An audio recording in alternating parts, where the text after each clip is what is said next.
Okay, so let's dive into one of those events that just keeps you up at night wondering what's really going on in the skies above us.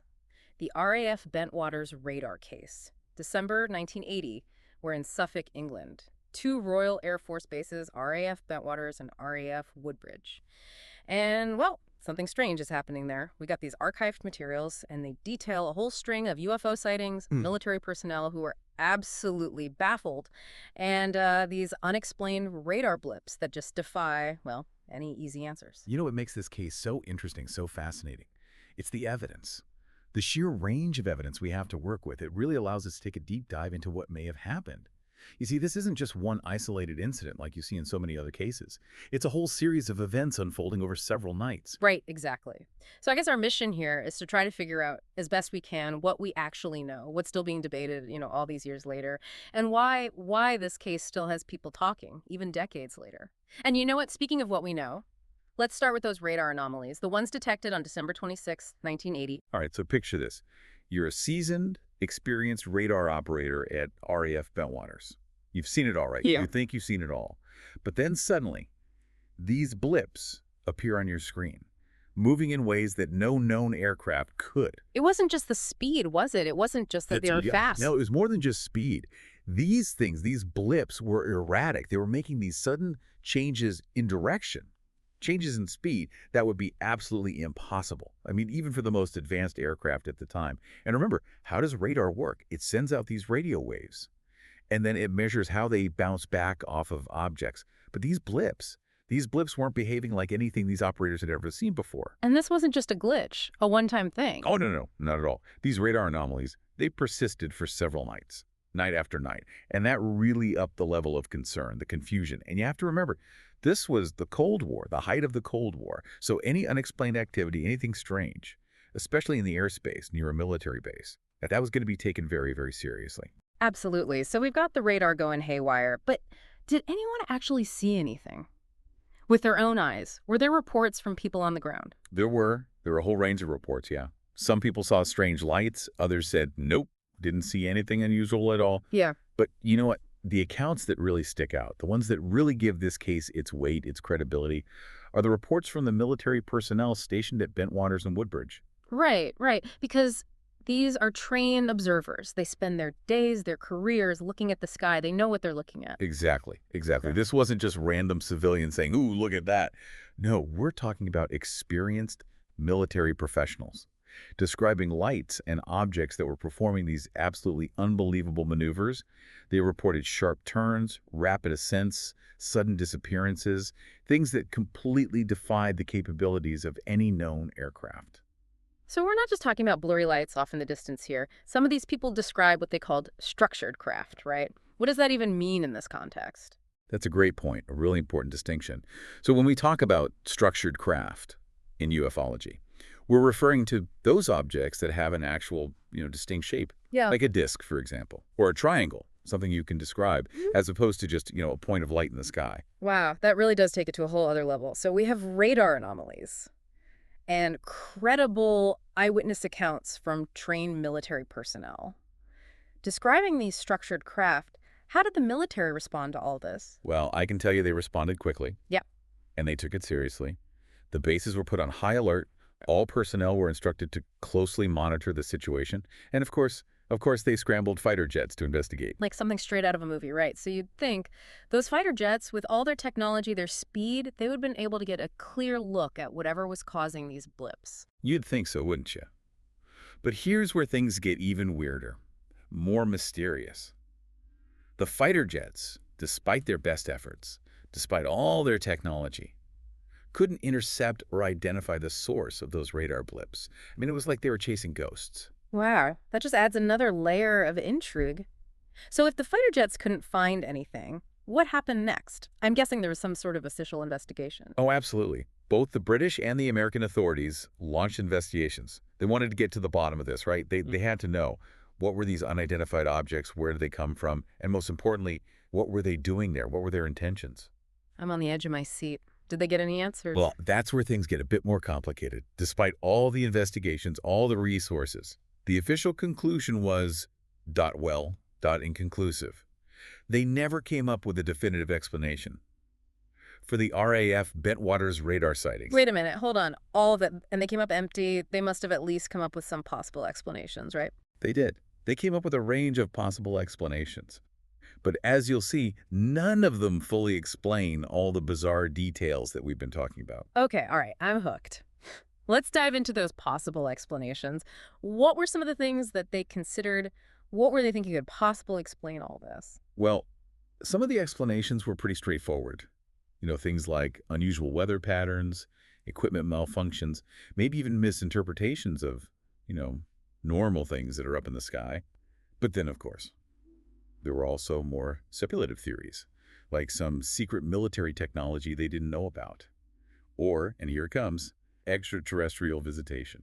Okay, now we're talking. Now this is getting really interesting. We've got everything from weather balloons to aliens on the table. I bet our listeners are dying to hear more about these theories. I bet they are. It really does run the gamut, doesn't it? It does. It does. So let's unpack some of these theories a little bit. Let's start with the, I guess, more straightforward explanation. Okay, yeah. Walk us through those. All right, so first up, we have the idea that maybe, just maybe, these radar blips were caused by what I call atmospheric anomalies.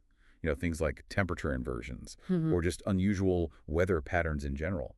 Those can actually create false radar readings, making it seem like there are these objects moving erratically, when in reality, there's nothing really there at all. Oh, interesting. So like a mirage, but for radar? Exactly, precisely. And then, of course, there's always the possibility of equipment malfunction. I mean, even the most sophisticated military radar systems, they're not perfect. They could experience glitches, errors.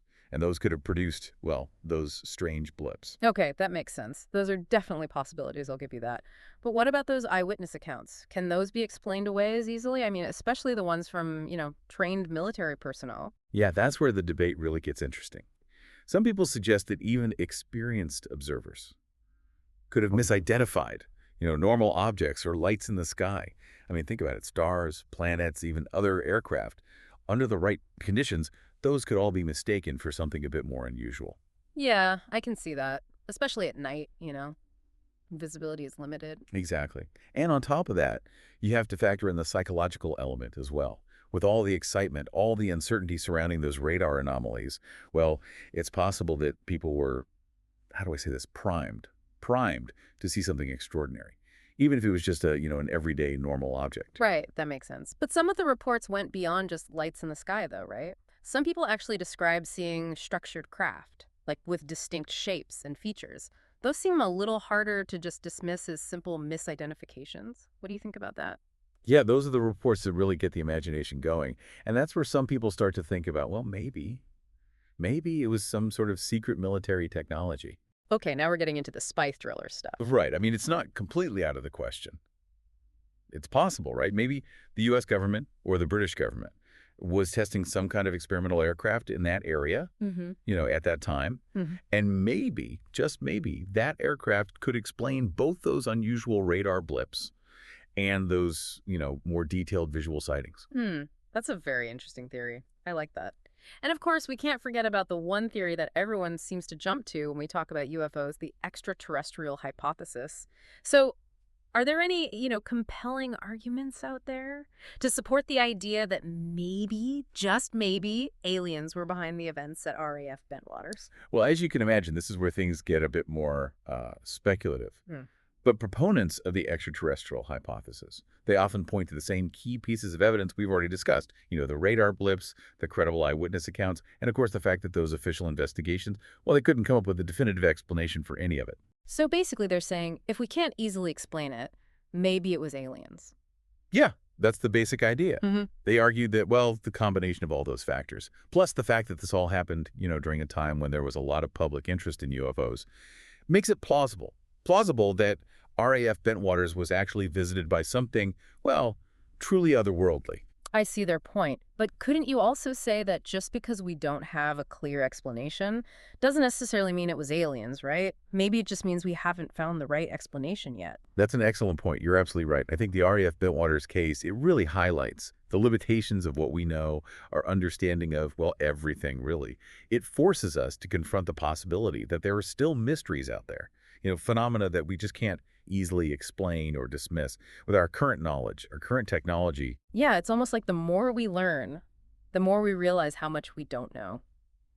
So, after considering all these different theories, everything from weather anomalies to secret aircraft to extraterrestrials, where do you land on this? What do you think is the most likely explanation for what happened at RAF Bentwaters?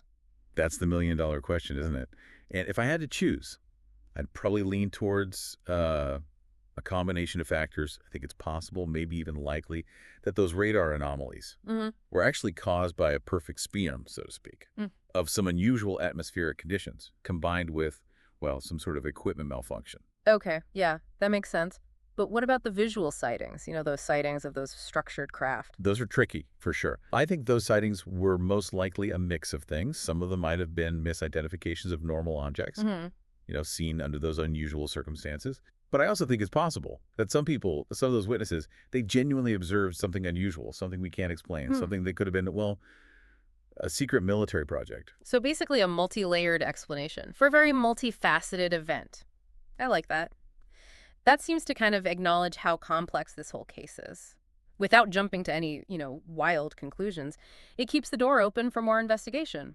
Maybe even new discoveries. Exactly. And that's what makes these mysteries so fascinating, isn't it? That possibility that maybe, just maybe, there are still pieces of the puzzle out there waiting to be found. It's the thrill of the unknown, right? That spark of wonder. It's what keeps us searching for answers.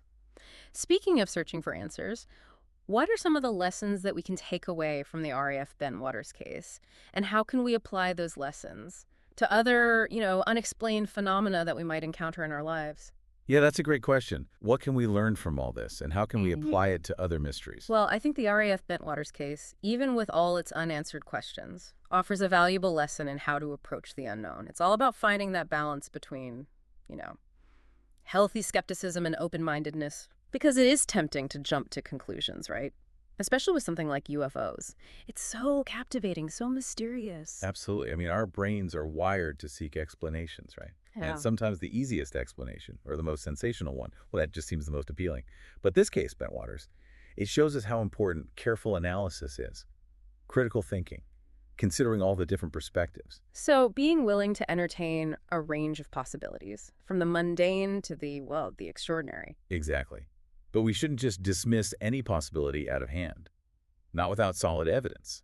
That's where that skepticism comes in. Right, so asking the tough questions, demanding evidence, not just accepting something at face value because it sounds exciting or because it fits into some, pre-existing narrative. Precisely. But remember, skepticism shouldn't be confused with being closed-minded. Yeah. It's not about rejecting everything that's, outside the mainstream. It's about approaching these claims, these ideas, with a critical eye and demanding evidence. Like a detective, right? Piecing together the clues, following the evidence wherever it leads. That's a great analogy. And that approach can be applied to anything unexplained, really, whether it's UFOs, paranormal activity, or even, unsolved historical mysteries. We need to be willing to challenge our own assumptions, consider those different viewpoints, and admit when we just don't have all the answers. There's a certain humility in that, isn't there? Admitting we don't know everything. There is, and it's essential.